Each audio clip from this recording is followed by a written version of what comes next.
ایک بندہ ہے تو نیک لیکن مصیبت میں آ گیا، سبب کیا ہے؟ اصل میں اللہ مالک الملک اس کے گناہ معاف کرنا چاہتا ہے۔ ہو سکتا ہے کثرت اشغال کی وجہ سے اسے توبہ کا موقع نہیں مل رہا، ساتھ ساتھ کمی کوتاہی بھی ہو رہی ہے، نیکیاں بھی کر رہا ہے، اور انسان سے تو ہر وقت ہی کمی کوتاہی ہوتی ہے، انسان تو غلطی کا پتلا ہے۔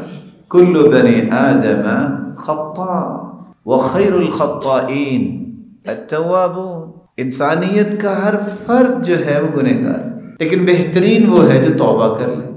مالک الملک یہ دکھ پریشانی اور مصیبت بیماری کیوں ڈالتے ہیں؟ تاکہ اس کے گناہوں کا کفارہ بن جائے۔ ارشاد ربانی ہے، ما اصاب من مصیبت الا باذن اللہ ومن یؤمن باللہ یہد قلبہ واللہ بکل شیء علیم۔ جو بھی مصیبت آتی ہے وہ اللہ کے حکم سے آتی ہے، اور اللہ کا حکم کیوں ہوتا ہے؟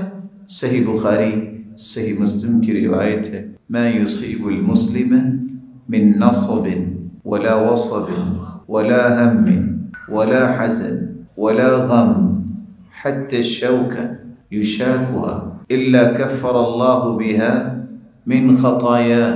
انسان کو کوئی دکھ آئے، کوئی غم آئے، کوئی بیماری آئے، کوئی فکر لاحق ہو، یا تھکاوٹ ہی ہو جائے، یا اس کے پاؤں میں کانٹا چھپ جائے، مالک الملک ان سب چیزوں کے بدلے اس کے گناہوں کو معاف کر دے۔